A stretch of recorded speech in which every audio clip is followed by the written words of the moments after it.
In the heart of the bustling alien marketplace, there was a small, forgotten corner where the light barely touched. People rushed past it, busy with their lives, never sparing a glance at the girl who sat in the shadows. She was young, barely 10 years old, but her small, fragile frame made her appear even younger.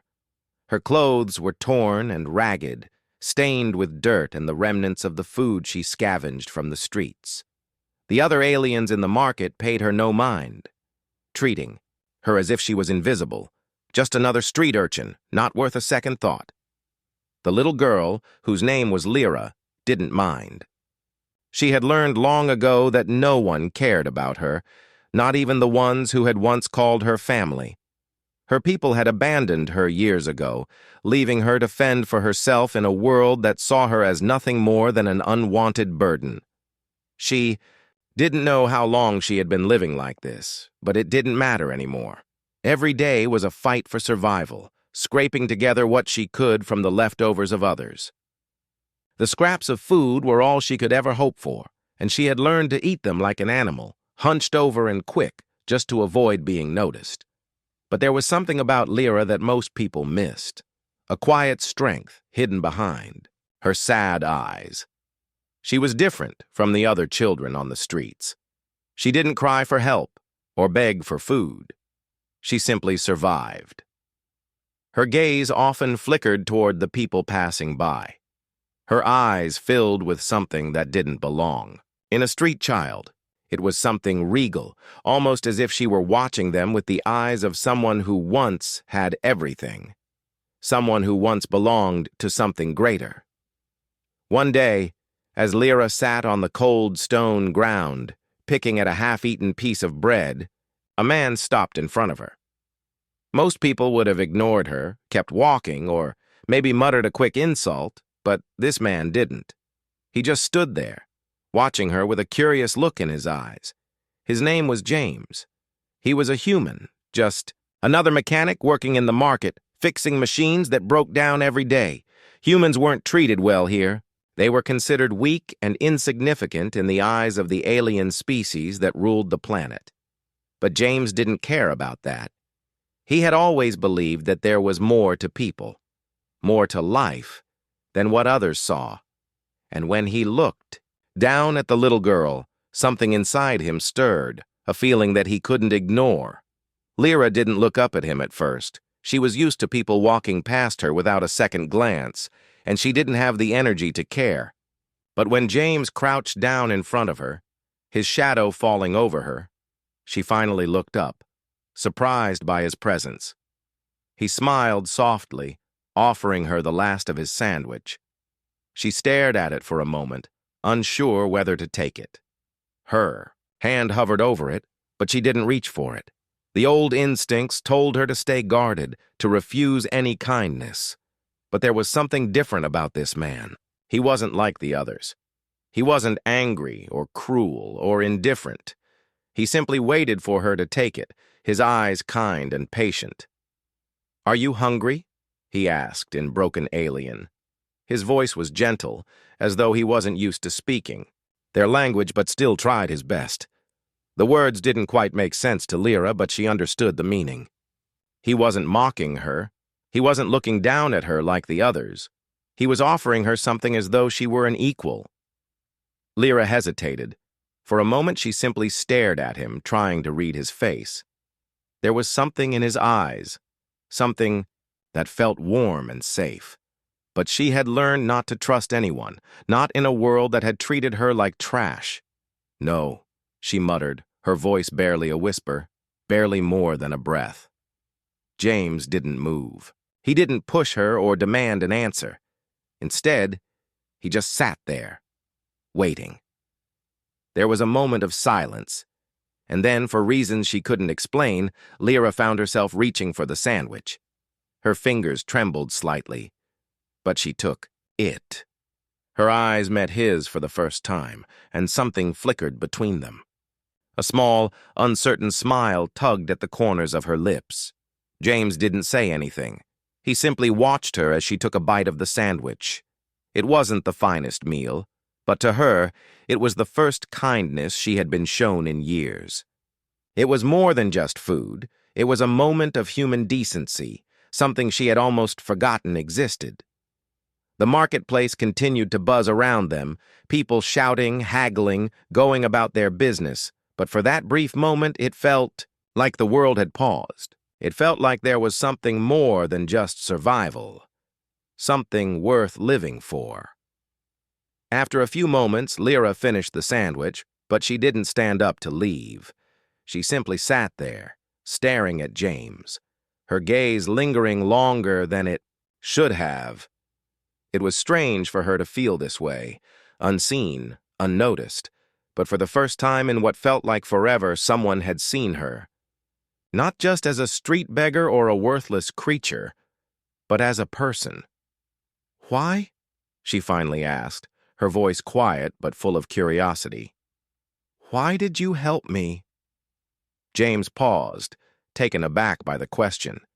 He hadn't expected her to ask, and for a moment he wasn't sure how to answer. The truth was, he didn't know. He wasn't a hero or someone special. He was just a mechanic, someone trying to get by in a world where he didn't belong. But when he looked at Lyra, he couldn't help but feel like she was more than just a lost child in the streets. There was something about her, a presence, a power that called out to him. "I don't know," James replied honestly. "I just saw you." Lyra didn't know how to respond. She was used to rejection, to being invisible. But James didn't look at her like that.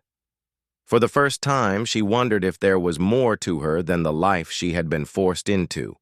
Could it be? Was she more than just a forgotten child, abandoned to the streets? For the first time, Lyra allowed herself to hope. The days after their first meeting felt different to Lyra. She couldn't explain why, but something had changed. The little human, James, returned each day, offering her food and speaking to her like she was someone important. At first, Lyra had thought it was just kindness, something that humans sometimes did to feel good about themselves. But the more she watched him, the more she realized that James wasn't like the others. He didn't look down on her. He didn't treat her like an outcast. He simply cared. And that made her uneasy. Lyra didn't know what to make of the feeling in her chest when he looked at her. It wasn't fear or sadness, like she felt around most people. It was something else, a strange warmth, like the sun after a long winter. She had never known warmth like this before, not from anyone. On the fourth day, as James sat beside her on the cold stone ground of the marketplace, Lyra noticed something different in his eyes. He was watching her closely, as if searching for something. She turned away quickly, her heart beating faster. "What is it?" she asked, barely above a whisper, unable to stop herself from speaking. James paused, then sighed deeply, his gaze soft but intense. "Lyra, there's something about you," he said, his voice almost hesitant. "I can't explain it, but I feel like you're not just a street girl. You're something more." Lyra's stomach twisted at the words. She had heard similar things before, but it had never been true. She had always been the one forgotten by everyone, the one left behind. She had never been anything more than that. So why did it feel different when James said it? "I'm nothing," she replied bitterly, her voice sharp with the edge of old pain. "I'm nothing but a hungry little girl who eats scraps like an animal." James shook his head. "No, Lyra, you're not nothing. You're a person. You're someone special." Lyra looked at him in confusion, unsure of what to say. How could she be special? She was nothing like the others. She had no family, no home, no future. The only thing she had was survival. She wasn't special. She was just a survivor. But James didn't seem to believe that. His eyes were full of something she had never seen before, conviction, as if he truly believed in her, despite all the evidence to the contrary. He looked at her like she was something important, like she mattered. "Who are you really, Lyra?" James asked softly. "I don't believe you're just a child abandoned by your people. There's something more." Lyra froze, a chill running through her as his words sank in. She had always kept her past buried deep inside, hidden away from the world. It was a past she didn't want to remember, a past that had left her broken and alone. She had never told anyone about it, not even the people who passed by her in the marketplace. But James wasn't just anyone. He had asked her the question in a way that made her feel like she could trust him, like he wasn't just another person who would turn away when things got hard. He was different. With a deep breath, Lyra finally spoke. "I wasn't always like this," she said quietly, her voice trembling. "I wasn't always alone. I had a family. I had a home." James listened, intently, not interrupting her. He didn't push for more than she was ready to give, but his eyes never left her, filled with a kindness that made her feel safer than she had ever felt before. "I was a princess," Lyra continued, her voice small. "I was the daughter of the ruling family, a royal by birth.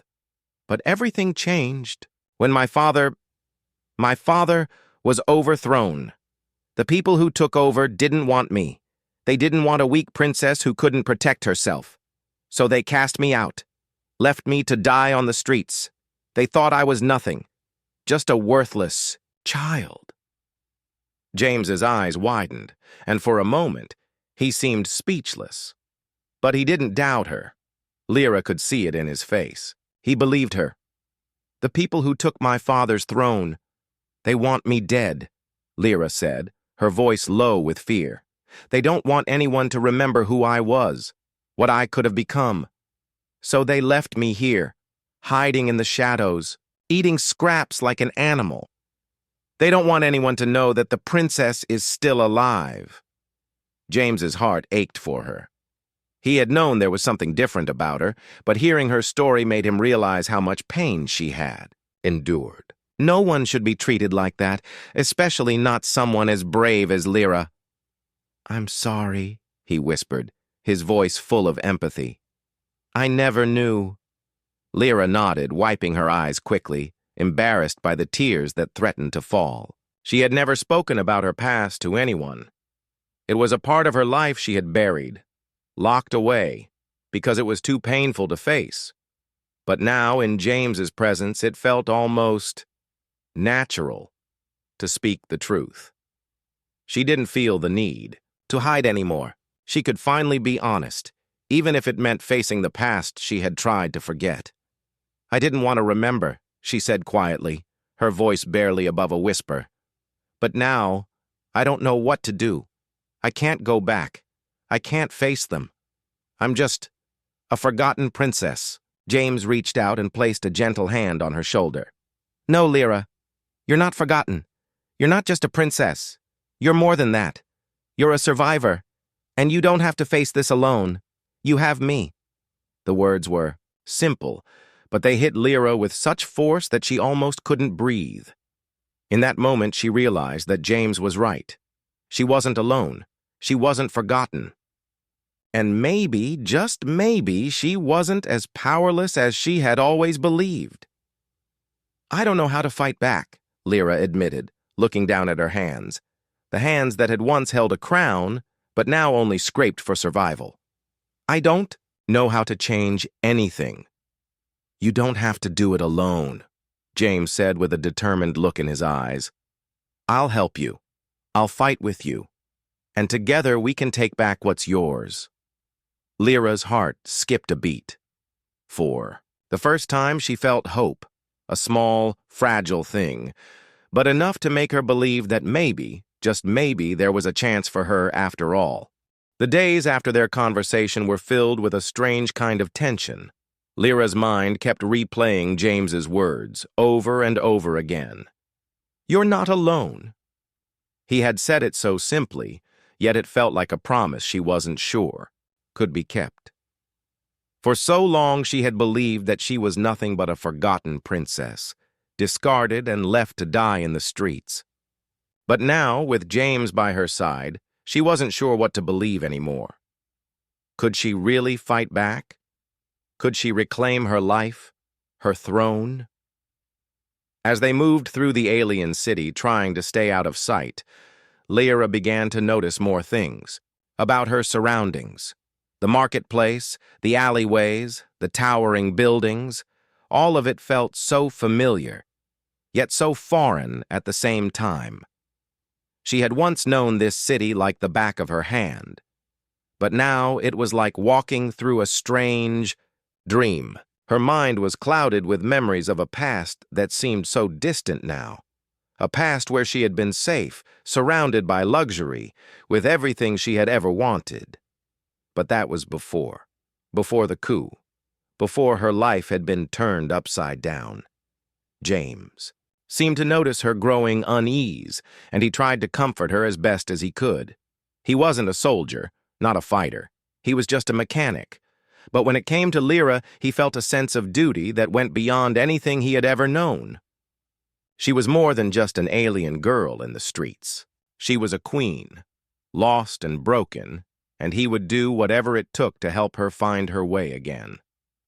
One evening, as they sat in a small, dimly lit room in a run-down building on the outskirts of the city, an unexpected visitor arrived. The door creaked open, and in walked a tall, broad-shouldered alien wearing a dark, tattered uniform. His eyes were sharp, scanning the room quickly before settling on Lyra. James immediately stood up, his hands instinctively going to the tools at his belt. But the stranger raised a hand, a signal to stop. He wasn't here to cause trouble. "I'm not here to hurt you," the alien said, his voice deep and gravelly. "I'm here to help." Lyra felt a chill run down her spine. She had seen this alien before, but she didn't recognize him immediately. He wasn't a common face in the marketplace, but his presence was familiar. The way he carried himself, with the air of someone who had seen many battles and survived them, was unmistakable. "Who are you?" Lyra asked, her voice cautious. The alien stepped forward, lowering his hood. His face was scarred, but his eyes held something that made Lyra hesitate, something familiar, something that reminded her of her past. "My name is Thrax," he said. "I was one of your father's bodyguards. I've been looking for you." Lyra's breath caught in her throat. A bodyguard? One of the very people who had sworn to protect her. But why had he come now? And why had he waited so long? "I'm here because you're in danger," Thrax continued, his eyes flicking toward the door. "The Council of Lords who took over after your father's death. They're looking for you. They've sent their best mercenaries to track you down. They want to finish what they started. They want you dead." Lyra's heart sank. She had always known they would come for her, but hearing it from someone who had been so close to her family made the truth hit harder. "Why didn't you find me sooner?" Lyra asked, her voice sharp. "Why didn't you protect me when they threw me away?" Thrax's expression softened, but his eyes held a deep sadness. "I was ordered to leave you," he said quietly. "It wasn't my choice, but I never stopped looking for you. I knew you were alive. And now, I'm here to help you take back what's yours." James looked between the two of them, still unsure of what was happening. He had heard the word bodyguard, but he didn't fully understand the weight of it. He could see the way Lyra's face had changed, how her guarded expression softened slightly when she looked at Thrax. There was history here, history that James wasn't a part of. But he could tell one thing for sure. Thrax wasn't lying. "I'm not a princess anymore," Lyra said quietly, her voice filled with doubt. "I'm nothing. I've been living in the streets, eating scraps. I'm not the person you once knew." "You're more than that," Thrax said firmly. "You always were, and now it's time to reclaim what's yours. You have a chance to take back the throne, to bring justice to your people. But you'll need help, Lyra, and I'm here to give it. Lyra looked at James, and for a moment, their eyes locked. She could see the uncertainty in his gaze, the same uncertainty she felt in her own heart. But there was something else there, too. A spark of hope. James had been with her through it all, offering his support and kindness without asking for anything in return. He had believed in her when no one else had. And now, Thrax was offering her something else, an opportunity to fight back, to show the galaxy that she was more than just a forgotten child. "We can't do this alone," Thrax said, breaking the silence. "You need to be ready, Lyra. The journey ahead won't be easy. We'll have to move quickly, and we'll face dangers along the way. But if you want to take back what's yours, we need to act now." Lyra's heart pounded in her chest. She had never felt more conflicted in her life. Part of her wanted to run, to hide away from the world that had cast her aside. But another part of her, the part she had buried for so long, wanted to fight. She wanted to prove that she wasn't just a forgotten princess. She wanted to show the galaxy that she was a force to be reckoned with. James placed a hand on her shoulder, giving her a reassuring smile. "We're with you, Lyra," he said, his voice steady. "We'll do this together." Lyra took a deep breath, her eyes never leaving Thrax's. She had once been a princess. She had once held power and respect. And now, for the first time, in a long time, she felt like she could be that person again. "All right," she said, her voice filled with determination. "Let's do it." And with that, their journey began. The journey ahead wasn't going to be easy. As soon as they left the rundown building and stepped into the dark streets of the alien city, Lyra could feel the weight of the world pressing down on her. Her body was tired, and her heart was heavy, with the burden of everything she had lost. But as she walked beside James and Thrax, something inside her began to shift. She wasn't just walking anymore, she was moving toward something she hadn't allowed herself to think about in years. She was moving toward a chance to reclaim her future. Thrax had explained the plan. They needed to get to the capital city, where the Council of Alien Lords had taken control after her father's death. They couldn't afford to stay in one place for too long. Every step they took brought them closer to the enemies who had tried to destroy her, but it also brought them closer to the chance to make things right. James wasn't sure what to expect. He had always been a simple mechanic, used to working with tools and machines, not fighting battles or outsmarting mercenaries. But something about Lyra made him believe in something greater than just survival. She was a princess. No, a queen.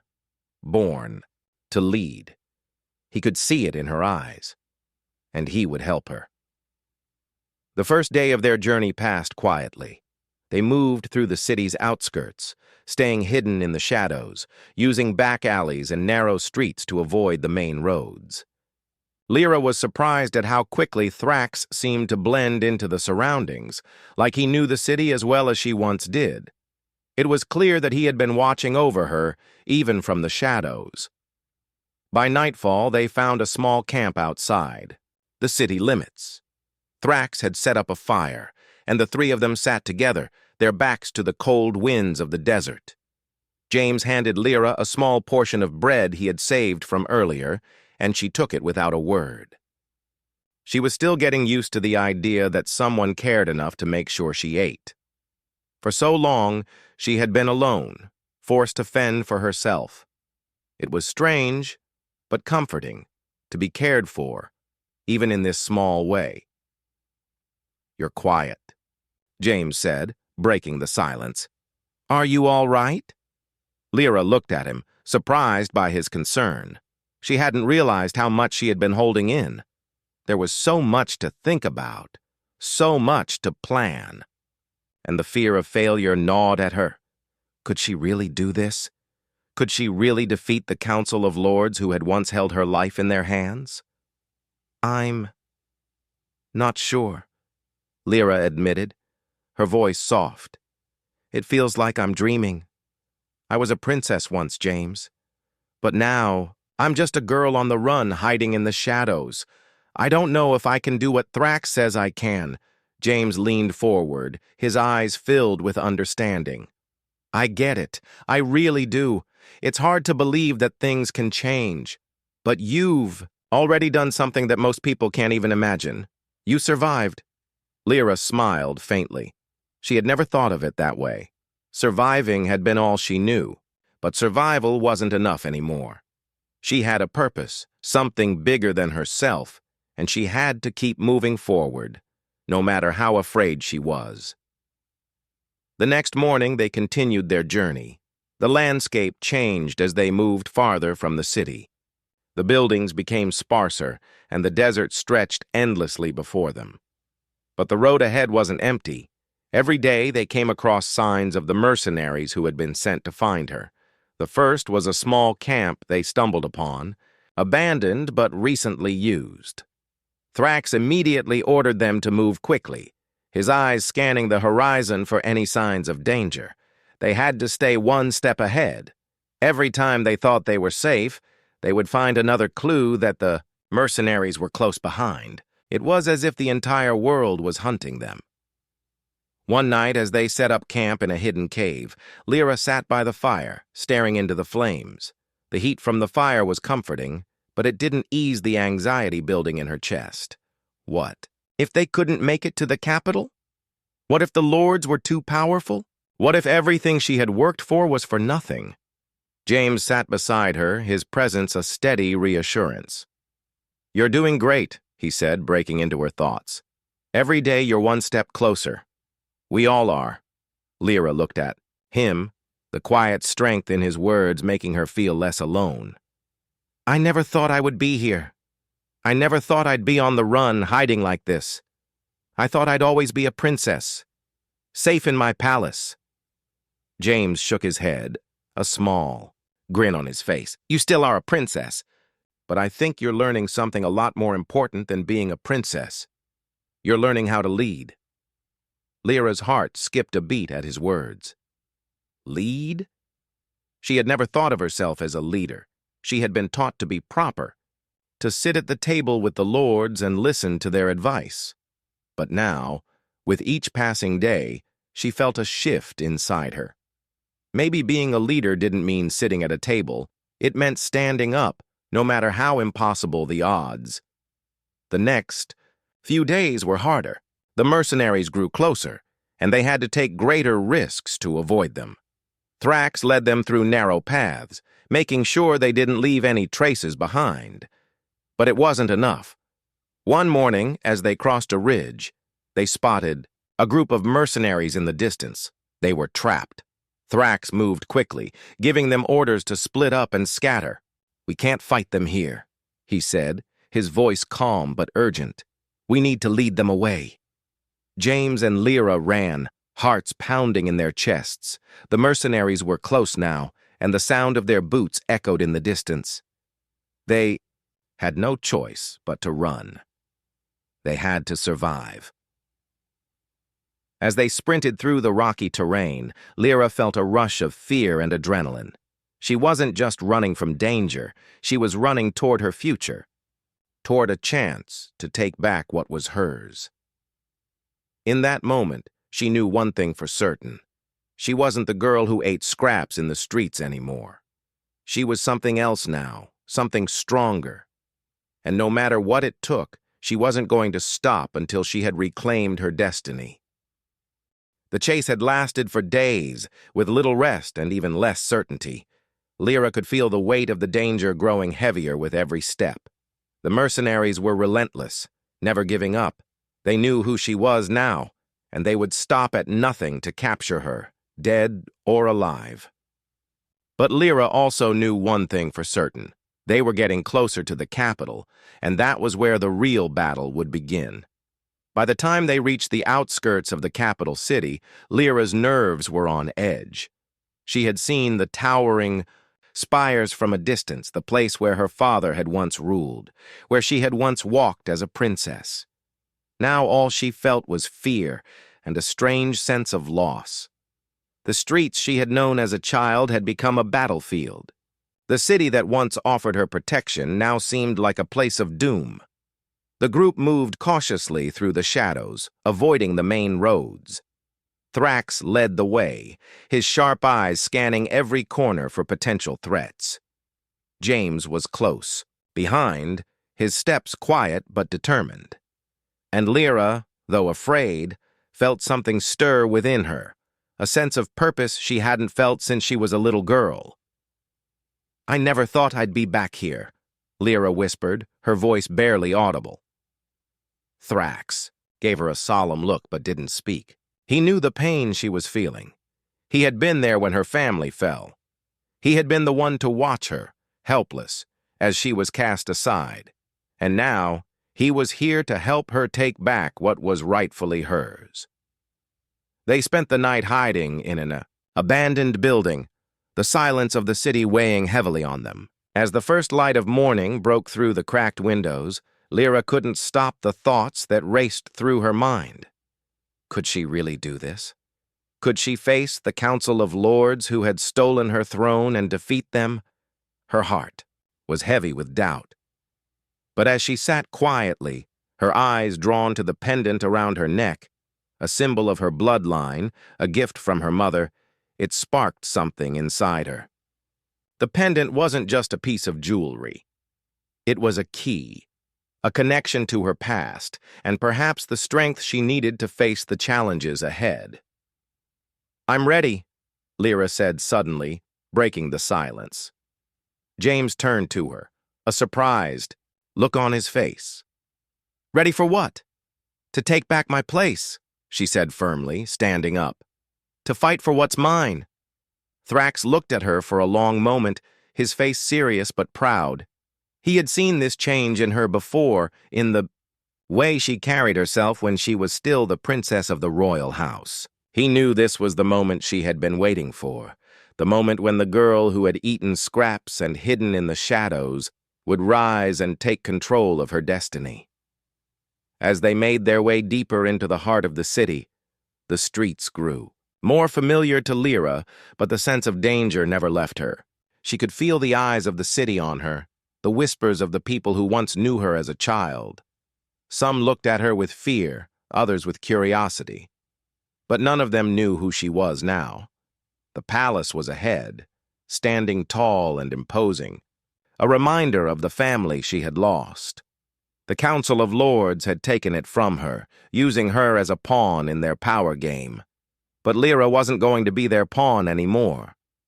She was going to take back her throne, and she would do it on her own terms. "I'm not afraid," she whispered to herself as they approached the palace gates.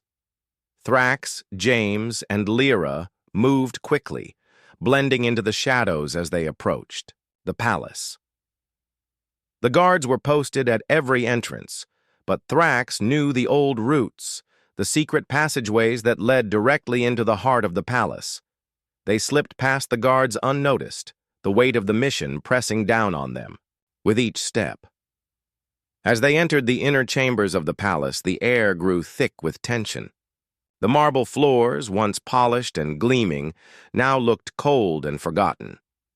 The grand halls were silent, their echoes haunted by memories of a time long past. Lyra felt as though she were walking through a ghost of her former life, and the sight made her chest tighten. They reached the grand throne room where the Council of Lords would be meeting. Lyra could hear their voices through the thick doors, arguing over matters she no longer cared about.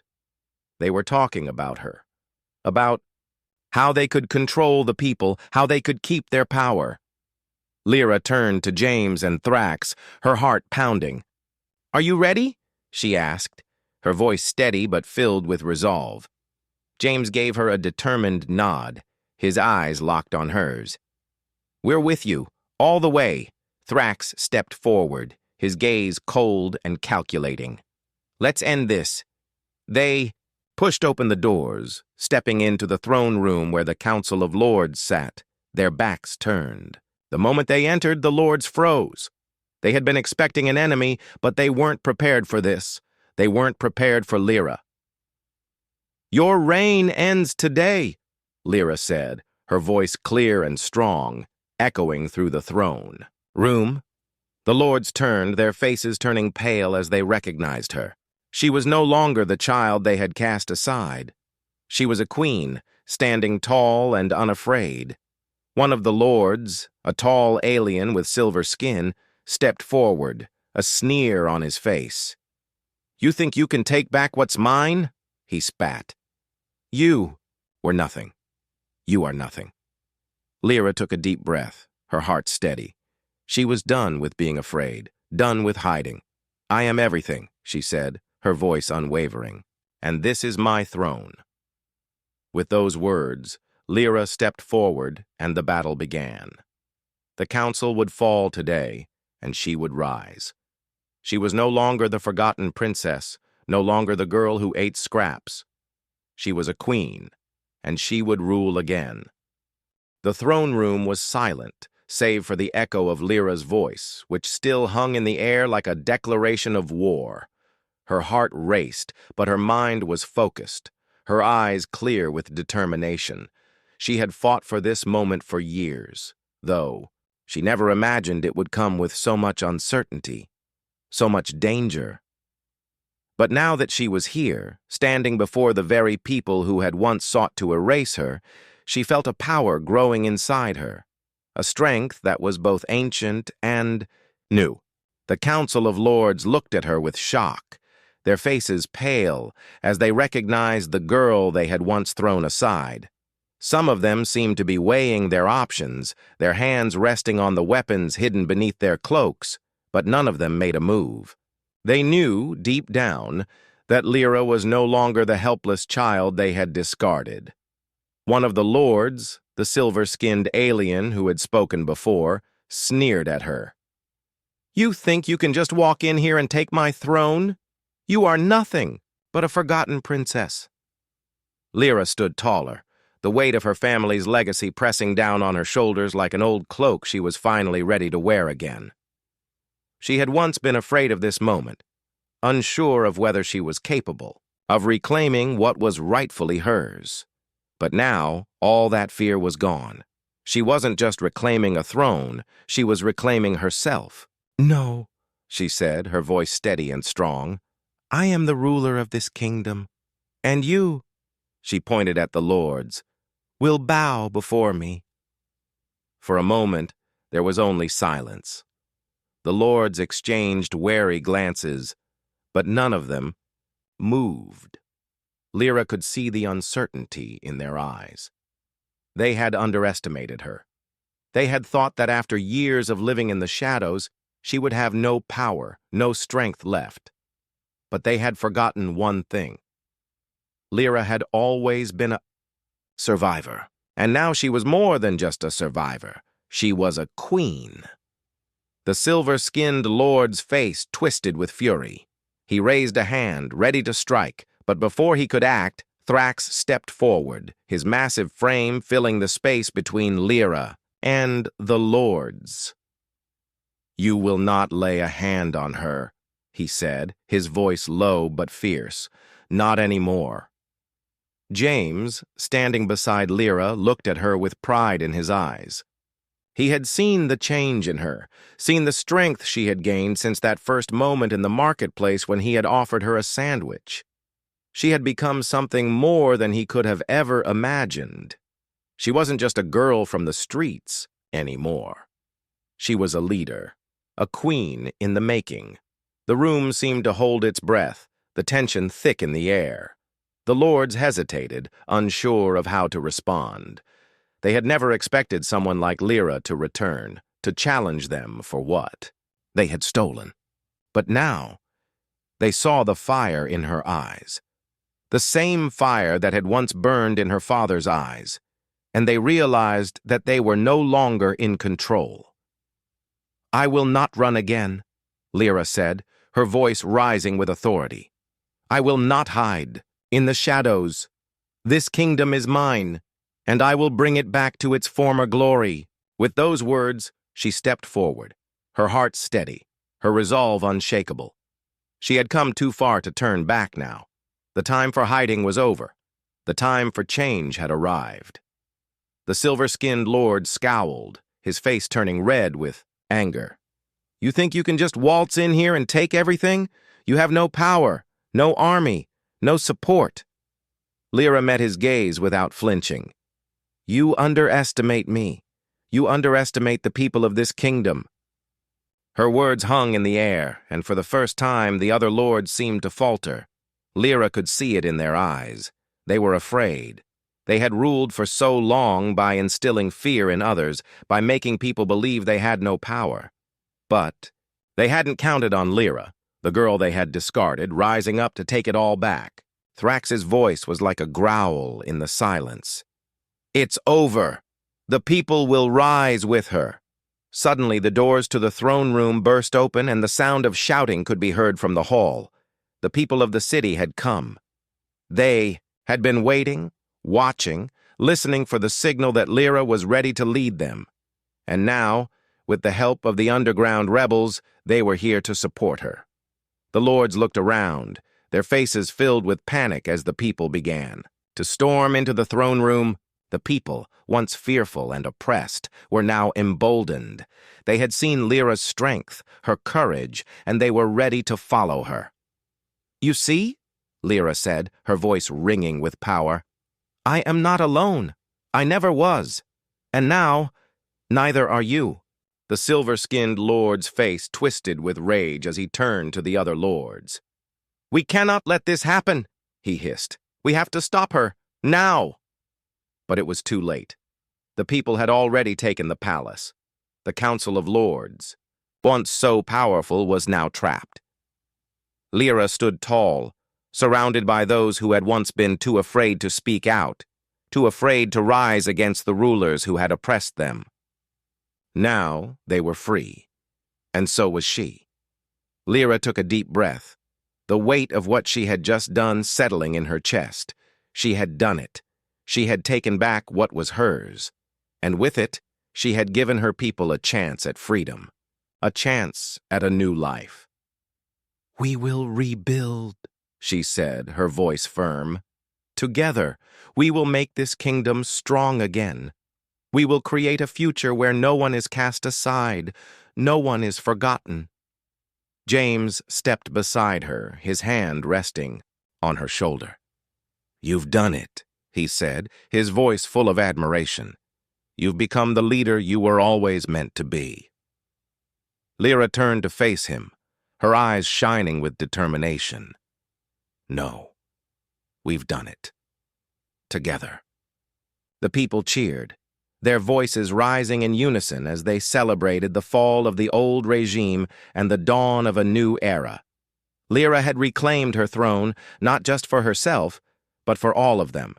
As she looked out over the crowd, Lyra realized that this was just the beginning. The road ahead would be long and filled with challenges, but she was ready. She was ready to lead her people into a future of peace, prosperity, and hope.